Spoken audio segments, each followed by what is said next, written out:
It gives me great pleasure to welcome and introduce Mohammed Rustom. Mohammed is an associate professor of Islamic studies at Carleton University. He's the author of the award-winning book, The Triumph of Mercy, Philosophy and Scripture in Mulla Sadra, and assistant editor of The Study Quran, a new translation with notes and commentary. Mohammed is well acquainted with the Ibn Arabi Society. He spoke at the UK conference 2 years ago and will be speaking again next year in 2015 in Oxford in the UK. I first heard of Mohammed through our friend Stephen Hertenstein, and then I heard a wonderful podcast in which Mohammed spoke wonderfully about Ibn Arabi and Rumi and Mulla Sadra. And so I'm just thrilled that...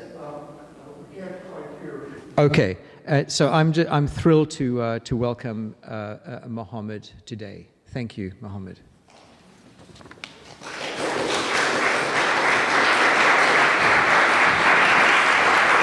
This is set. Got this. Okay. Make sure the sound. Can all of you hear me? How's the sound quality? Louder? How's this? Talk more into the mic like this? Sorry, I'm technologically challenged. Give me one second. You'd be surprised to know that I do not own a cellular telephone. I thought an iPhone referred to the eye, you know, like it was a phone inside the eye. I'm not joking. For so many years.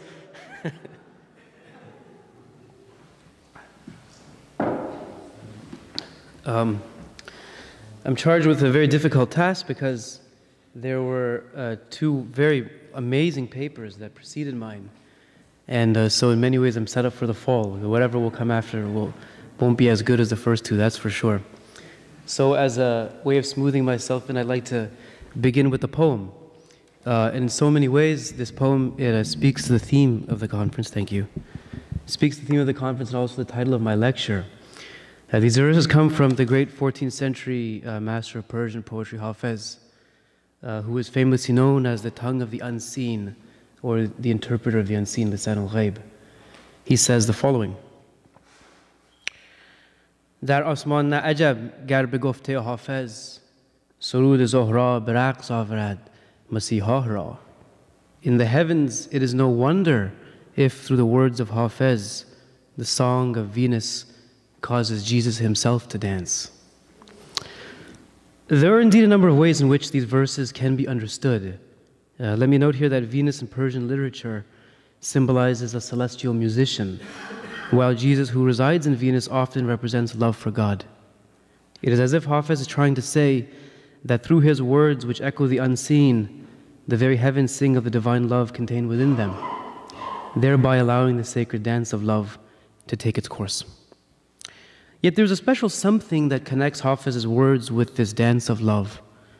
This special something is what in Sufism is known as walaya, which you've heard about, and this will refer to sainthood or friendship with God. And as you've already seen, of course, Jesus has a very special role to play with respect to walaya. This Arabic term comes from a root which connotes proximity, friendship, taking charge, and offering assistance. In fact, the words which are formed from this root number over 200 in the Quran. In Muslim hagiology, the term wali, a noun derived from the same root structure, is used to denote a saint or a friend of God. But as the semantic field of the Arabic term suggests, to be a wali means at once to be friends with God and to be near God, while also conveying other possible related meanings, such as being protected by God. Given these considerations, we can say that the term sanctity seems to capture well what is at stake when we speak of walaya. For Ibn Arabi, the saints or the people of sanctity are the heirs to the prophets, as we've already seen Zachary speak of so eloquently. This principle is in accordance with the well-known tradition which he also mentioned, in which the Prophet Muhammad ﷺ says that the knowers, the ulama, are the heirs to the prophets. So it is specifically from the prophetic inheritance that the saints derive their spiritual rank. In fact, it's a prophetic legacy which allows for sanctity to continue even after prophecy has ceased. And of course, you'll recall that in the Quran 33:40, the Prophet is described as the seal of the prophets, Khatam al-Nabiyyin. It just as there is a seal of prophecy, so too is there a seal of saints, Khatam al-Awliya. In the early history of Sufism, the great master Al-Hakim Tirmidhi, who died in roughly 910 of the Common Era, wrote about the seal of sanctity, but did not develop it, in any particular manner. Rather, he left it to posterity to solve his highly enigmatic questions pertaining to the nature or the identity of the seal. It seems that Ibn Arabi is the first person to have taken up this challenge, answering Tirmidhi point by point in a separate treatise, and then reworking this treatise into chapter 73 of his magnum opus, the Futuhat Makkiyah, Meccan Revelations. Ibn Arabi's doctrine of the seal of sanctity is certainly one of the most difficult aspects of his thought. His unique contribution here lies in this two-tier distinction of the seal of sanctity. There's a universal or general seal, also known as the absolute seal, and then there is the Muhammadan or specific seal, which is also known as a restricted seal. As we venture into the topic of Ibn Arabi's understanding of sanctity, we should keep in mind the intimate relationship that Ibn Arabi shares with Jesus, again, which you've heard about yesterday and today. And I'm going to repeat some of the details, but that's okay. The repetition is good for believers. Not only was Jesus Ibn Arabi's first teacher, but as Ibn Arabi himself notes in the Futuhat, Jesus had a special concern for him throughout his life. He says, Jesus was my first master through whose hands I returned to God. He has great solicitude for me and does not forget about me for even a single moment. It is thus no surprise that in Ibn Arabi's writings, the aforementioned universal seal of sanctity is Jesus, while the specific seal of sanctity is none other than Ibn Arabi himself. Since Jesus in Islamic doctrine is expected to return at the end of time, when he returns, he will serve the function of promulgating the law of the Prophet Muhammad. And a seal of sanctity in a universal sense, his function will be to ensure that sanctity in general is sealed. As Ibn Arabi states, Jesus will, to cite him again, seal both the cycle of the kingdom and universal sanctity. As for the Muhammadan seal, his function is to seal the sanctity that is derived from the legacy of the Prophet himself. Ibn Arabi also makes it clear that just as Jesus as a prophet comes after Muhammad, but is subordinate to him at the end of time, so too will the saints who come after Ibn Arabi in the Muslim community be subordinate to Ibn Arabi himself. The idea of being a seal then has to do with finality in one way or another. The seal of prophets means that there is no prophet to come after the Prophet Muhammad. The seal of universal sanctity means that there will be no saints at the end of time after the appearance of Jesus who occupy the highest level of saints, namely the rank of the solitary ones or the afrad. And Ibn Arabi also calls that station the maqam al-qurba, the station of proximity. And the seal of Muhammadan sanctity means that there will be no saint in the Muslim community after this seal's appearance to, as Claude Adas puts it, have direct access to the strictly Muhammadan heritage. And unlike those saints who come after the seal of universal sanctity, the saints that arise in the Muslim community after the death of the seal of Muhammadan sanctity can attain to the highest level of saints, namely that of being solitaries or the aforementioned afrad. Needless to say, many individuals who came after Ibn Arabi had to come to terms with this highly complex understanding of sanctity. The great Shia metaphysician Sayyid Haydar al-Mulli, who died in roughly 1385, and who was incidentally a contemporary of Hafez, with whose words we began, has been haunted, like many other authors, by Ibn Arabi's dominating intellectual and spiritual presence, which held sway over learned Islamic discourse in traditional Muslim civilization for over 500 years, from North Africa to China. Yet what makes Al-Mulli's case so unique with respect to Ibn Arabi's doctrine of sanctity was the manner in which Al-Mulli, a pious Twelver Shi, also had to square Ibn Arabi's treatment of the topic with his belief in the Imams, who in Shiism are the spiritual successors of the Prophet and therefore the repositories and embodiments of sanctity. In Shiism, the term walaya primarily designates the sanctity and spiritual authority of the Imams, who are infallible and divinely designated to fulfill their charge as the heirs of the Prophet. As Maria Dekaki suggests so well, the word charisma works particularly well as a translation of walaya in this context. Thus, while any person in Sufism can become a wali, the function of walaya as such in Shiism is only open to the prophets and Imams. At the same time, walaya also plays an important religious, communal, and social role in Shia life and thought. Again, I'd refer to Maria Dekaki's wonderful book that's outside there in the hallway, Charismatic Community. Of course, there's also a great deal of overlap between Sufism and Shiism by virtue of walaya's initiatory and sanctifying function. And this shared aspect of walaya, namely sanctity, is what I will now focus on with respect to Ibn Arabi and Al-Mulli. Despite their different understandings of Islam, for both of these authors, it can be said that sanctity functions as a musical note of central significance to the Song of Life. Al-Mali's main contention with Ibn Arabi on the question of sanctity is not over the nature of sanctity having a seal or seals. Indeed, like many of Ibn Arabi's Sunni followers, Al-Mali, who has the utmost reverence for Ibn Arabi, wholeheartedly embraces the notion of there being two seals of sanctity. Where Al-Mali feels that Ibn Arabi errs is in his identification of these seals. With respect to the seal of universal sanctity in particular, Al-Mali maintains that this can be none other than Imam Ali, the first Shiite Imam and the beloved first cousin and son-in-law of the Prophet. In one of his main works, Al-Mali ventures to discuss the seal of universal sanctity by providing some important citations from chapter 73 of the Futuhat. It'll be recorded that chapter 73 is the one in which Ibn Arabi tackles Tirmidhi's questions on the identity of the seal of saints. In the text in question, Ibn Arabi provides us with the logic for why there needs to be a seal to end the cycle of humanity. Just as God sealed the revealed religions with the coming of the Prophet, the seal of the prophets, and there are therefore no religions or prophets after him, so too is there a seal of universal sanctity, which began with Adam and is sealed with Jesus. Ibn Arabi here glosses the well-known Quranic verse in which Adam and Jesus are likened. This is 359 of the Quran. Ibn Arabi says, "The seal is similar to the beginning." And then he cites the verse, "Truly the likeness of Jesus in the sight of God is that of Adam." He continues, "So he seals with the like of what he began." Al-Mali then provides us with a pertinent passage from Dawud al-Qaysari, an important member of the school of Ibn Arabi who died in 1350. Here, Qaysari sets out some basic definitions that help guide the rest of the discussion. So Qaysari says, "Know that sanctity is divided into absolute and restricted, that is, general and specific. For with respect to itself, sanctity is a divine quality in a universal sense, but with respect to its dependence on the prophets and saints, it is restricted. That which is restricted is supported by that which is universal, and that which is universal is the outward aspect of that which is restricted. Thus, the sanctity of all the prophets and saints are parts of universal sanctity, just as the prophetic functions of the prophets are parts of universal prophecy." That's a pretty nice summation that he gives, so you can see why he cites it. Al-Mali then provides us with his argument and also connects Imam Ali's widespread spiritual influence amongst the Sufi orders as proof of his being the seal of universal sanctity. So he says, "It is also well known that this ruling of universal sanctity does not escape its general scope until someone who can make it specific does so. So Ali is the universal saint and the seal of saints, all of them, because no saint comes after him except that he is upon his station and rank. That is, no saint comes after him except that he displays something of him and is one of his representatives. This is why the initiatory cloak, khirqa, of every Sufi sheikh is only ascribed to him, and their paths only trace back to his representatives."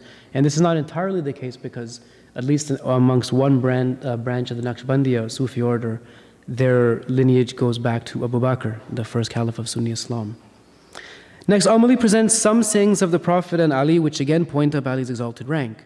Amongst the traditions that Al-Mali cites in this context, one is a statement of the Prophet which reads, "Ali was sent with every prophet secretly, but with me openly." Al-Mali glosses this saying on the tongue of the Prophet as follows. Its meaning is that the universal sanctity which was specified for Ali secretly flowed in every messenger, just as the prophecy which was specified for me openly flowed in them, until I openly appeared in the world of the visible, and Ali likewise appeared with me. Al-Mali continues to explain what is meant by this again in the words of the Prophet. "The universal sanctity that is specified for Ali is that about which he reported in his statement, 'I was a saint while Adam was between water and clay.' The universal prophecy which is specified for me is that about which I have reported in my statement, 'I was a prophet while Adam was between water and clay.'"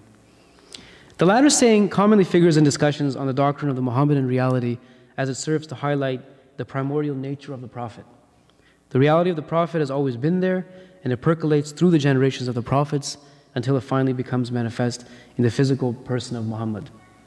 Al-Mali, however, recasts this tradition in terms of Ali's sanctity.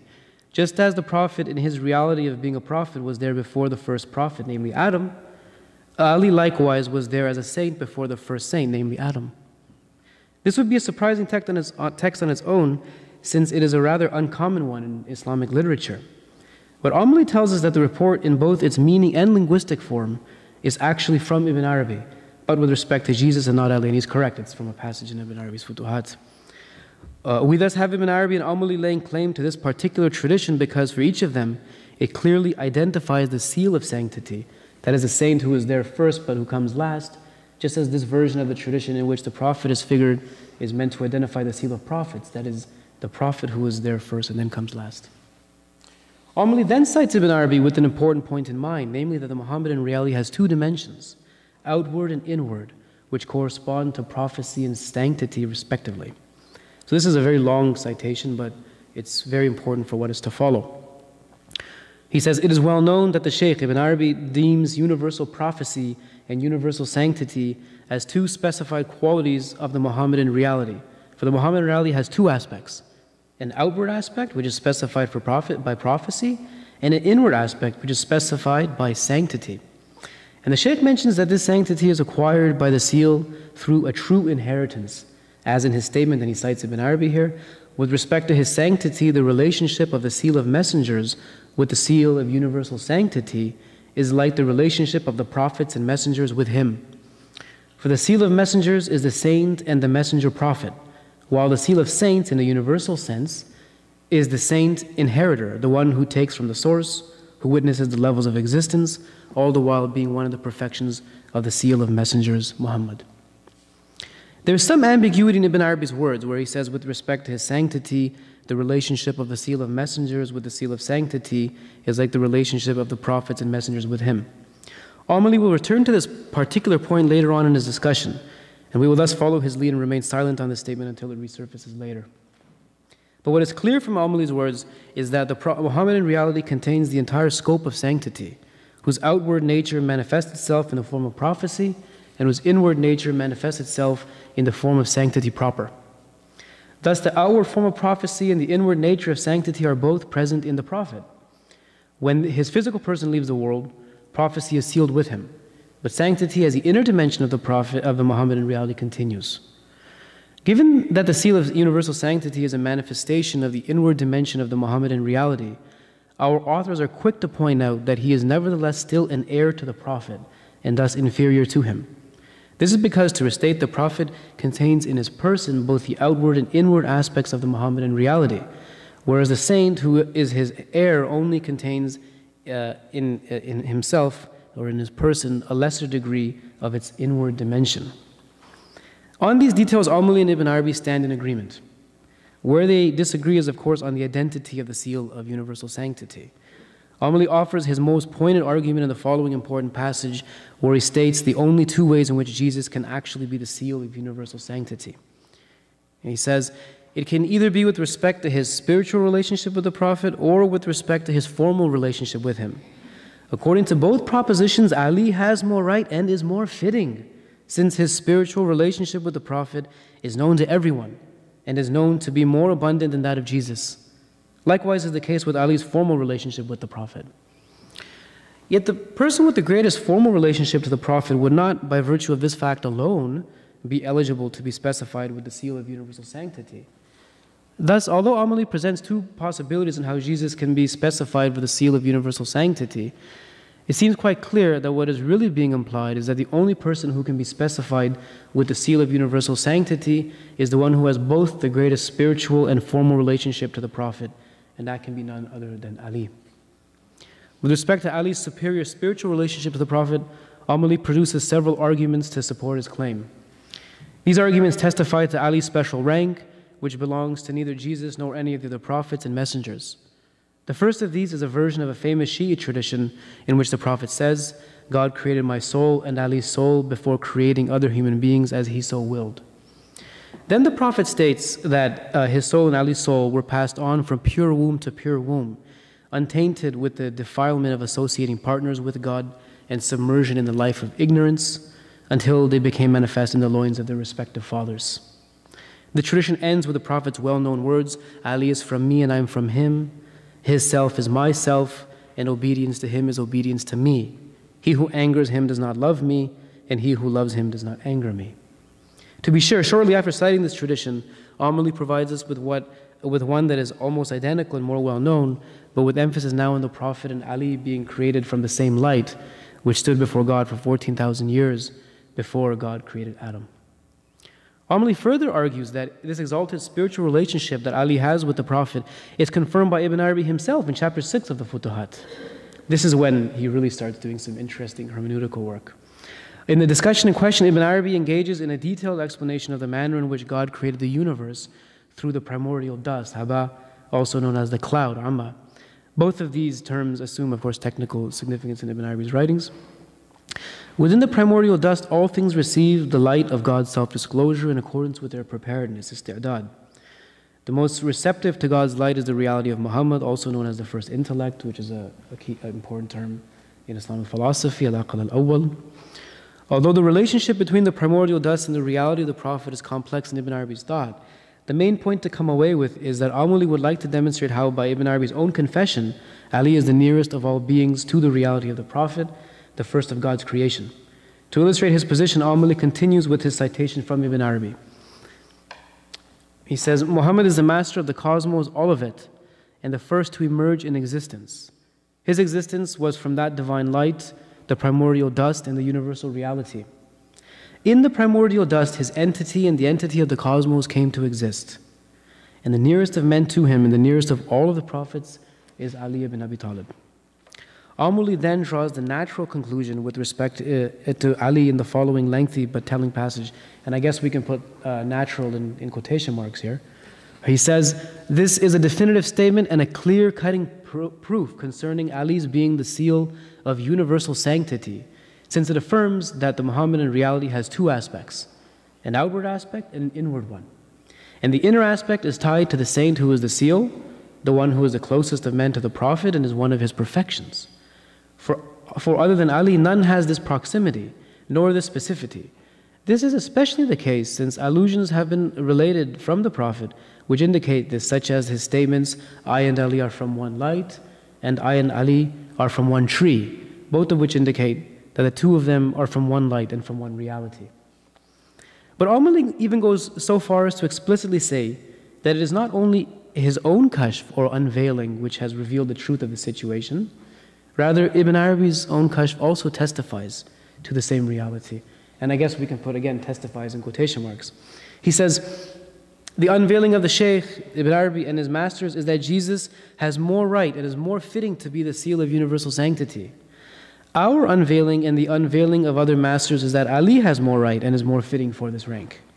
Along with this, if you were to reflect, you would come to recognize that the unveiling of the Shaykh also bears witness to this fact. To support his point, Amuli revisits a key text from Ibn Arabi's Fusus al-Hikam, Ringstones of Wisdom. The main thrust of this passage, it will be recalled, is that there is a fundamental distinction between the seal of messengers and the seal of sanctity, and that the latter inherits the inward reality of the former. And Amuli proceeds through what looks like a paradox to show how Ibn Arabi's unveiling supports his own unveiling on this same question. To recount Ibn Arabi's statement, he says, cite him one more time on this issue, with respect to his sanctity, the relationship of the seal of messengers with the seal of sanctity is like the relationship of the prophets and messengers with him. These words are glossed by Amuli as meaning that the dependency that the prophets and messengers have upon the seal of messengers for their prophecy and messengerhood is the same kind of dependency that the seal of messengers has upon the seal of sanctity for his own prophecy and messengerhood. This interpretation given by Amuli is indeed in keeping with what Ibn Arabi says in this section of the Fusus, even though Amuli does not cite the entire section. On the face of it, these statements would seem to imply that the seal of sanctity is above the seal of messengers or prophets, and this indeed is how they were taken by some of Ibn Arabi's most important medieval detractors, such as Ibn Taymiyyah, who died in 1385, and this was a particular point with which he was not pleased. At least his understanding of it. 1328 he died. Commenting on this very passage and a cluster of other associated texts from Ibn Arabi's writings, Michel Khorkhevik notes with respect to the seal of messengers that the dependence in question here is not, to cite him, with regard to another being, but to the subordination within himself of a visible aspect to the hidden, which is to say of the nabuwah or prophecy, which is an attribute of created being and comes to an end, to the walaya or sanctity, which is a divine attribute and exists to eternity. As we shall see, this observation is very much in keeping with what the points that Amuli will also make within the context of his own imamology. Now, what Khorkhevik is referring to here is when he speaks about walaya continuing and nabuwah coming to an end, is the idea that you find in Ibn Arabi's writings, also in the writings of many other authors in traditional Sufism, in which wali is a name of God, therefore it persists forever. whereas Nabi is not a name of God. Therefore, it has a strictly temporal and earthbound function. Al-Mulli says that Ibn Arabi's statements in the Fusus can only be correct if we were to posit that the reality of both the seal of prophets and the seal of sanctity are one, but with an outward and inward aspect, which would belong to the seal of prophets and the seal of sanctity respectively. Thank you, that was much better. For if the inner reality of these seals were not conceived as being one and the same, this would mean that prophecy and sanctity are two separate things. If that were the case, then Ibn Arabi's words would entail that Jesus in fact has preponderance over the Prophet, which is not permissible. The same would also in this case apply to Ali. Nevertheless, Al-Mulli maintains that such a description as we find in the passage in question applies more fully to Ali primarily because Jesus is not, as Ibn Arabi says, one of the perfections of the seal of the prophets, whereas Ali is. This must be taken to mean that, as Al-Mulli sees it, Jesus is not a saint inheritor and thus cannot be counted as being one of the Prophet's perfections as such, since the perfection of the Prophet relates directly to his inward nature, which is sanctity, namely the inward dimension of the Muhammadan reality. Jesus for Al-Mulli would then correspond to being a perfection of the Prophet's outward nature, namely the outward dimension of the Muhammadan reality, insofar as they are both prophets. Al-Mulli also tells us that the seal of sanctity receives his knowledge of God without the need of an intermediary, wasita, which corresponds or corroborates Ibn Arabi's statement that the seal of sanctity, as he says, takes from its source and sees the matter as it truly is. The difference here has to do with the embodied form of the prophets. Put differently, it is because of the outward form of the Muhammadan reality that there needs to be an outward medium for the revelation. But with respect to the inward reality of the Prophet, there need not be a medium because of the inward nature of the receptacle. This again calls to mind the distinction which Al-Mulli makes following Ibn Arabi between the outward and inward aspect of the Muhammadan reality, with the former corresponding to prophecy and the latter to sanctity. To be sure, Al-Mulli offers a way of approach while also reiterating his stance on Ali as the inward nature of the Prophet and thus the seal of universal sanctity. He says here, the etiquette or adab here is to say that the inward nature of the Prophet, which is the station of sanctity, takes the effusion, fayd, from God without any medium other than himself. And God then effuses this knowledge through the medium of Gabriel to his outward form, which is the station of prophecy. However, the station of his sanctity in the world of manifestation is specified for the seal of universal sanctity, the one who is created from the Prophet's special light, who is his spirit and reality. As he said, I and Ali are from one light. In accordance with this position, this station does not apply to Jesus. It is my hope that I have been able to display the underlying logic behind Al-Mulli's impressive response to Ibn Arabi on the question of the seal of universal sanctity. What is just as remarkable is the etiquette or adab which Al-Mulli the Shi'i displays towards his illustrious Sunni predecessor, even after vehemently disagreeing with him. And I've left out some of the details of this disagreement, but he sometimes will even launch into invective of some sort, even denying that Ibn Arabi, that the Fusus came to him from the Prophet, because it would undermine his point otherwise.